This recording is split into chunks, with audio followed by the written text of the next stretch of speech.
እስኪ በያዛችሁት ስልክ ሰዓታችሁን እዩ። አሁን ካለንበት ሰዓት ጀምሮ ለሚቀጥሉት 8 ሰዓታት ምን ልታደርጉ አቅዳችኋል?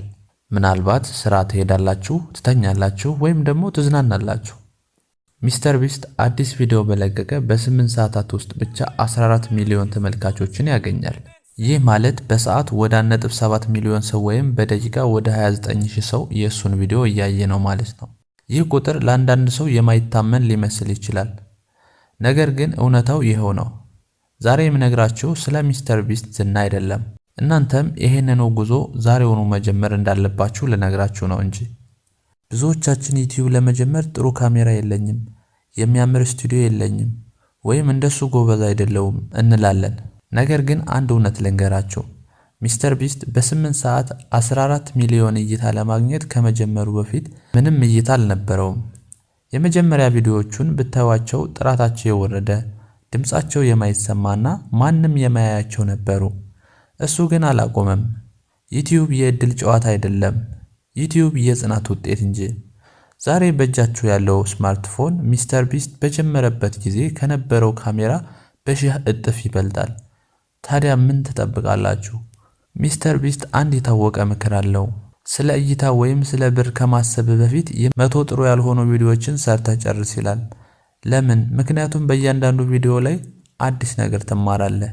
በመጀመሪያው ቪዲዮ ኤዲቲንግ ትለምዳለህ፣ በሁለተኛው አነጋግርህን ታስተካክላለህ፣ በሶስተኛው ተመልካች እንደሚወድህ ትረዳለህ። ዛሬ ያያችሁት 14 ሚሊዮን እይታ የ13 ዓመት የልምምድ ውጤት ነው።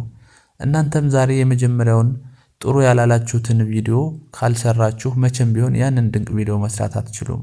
ዩቲዩብ ቪዲዮ መጫኛ ብቻ አይደለም፣ ዩቲዩብ የህይወት መቀየሪያ ነው። አንደኛ የገንዘብ ነፃነት ይሰጣችኋል። ሚስተር ቢስት ዛሬ በዓለም ላይ ካሉ ሀብታሞች ተርታ ተሰልፏል። ሁለተኛ ተጽዕኖ መፍጠር ትችላላችሁ። በሚሊዮን የሚቆጠሩ ሰዎችን ማስተማርና ማዝናናት ወይም ማነቃቃት ትችላላችሁ። ሶስተኛ ድንበር የለውም። ኢትዮጵያ ውስጥ ሆናችሁ አሜሪካ ወይም ጃፓን ላይ ያለ ሰው እንዳያችሁ ማድረግ ትችላላችሁ። የሚገርመው ነገር ዩቲዩብ ለመጀመር 1 ሳንቲም ክፍያ አይጠይቅም። የሚጠይቀው የእናንተን ጊዜና ፍላጎት ብቻ ነው። ስለዚህ ዛሬውኑ ጀምሩ።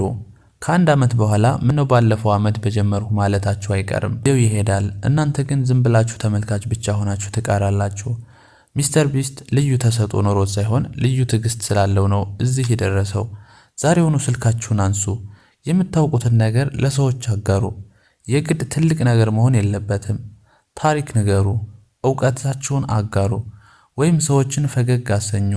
ያ ዛሬ የምትለቁት ቪዲዮ ምናልባት የነገው ትልቅ ለውጥ መጀመሪያ ሊሆን ይችላል። በ8 ሰዓት 14 ሚሊዮን እይታ ላይ ለመድረስ ዛሬውኑ መጀመር አለባችሁ።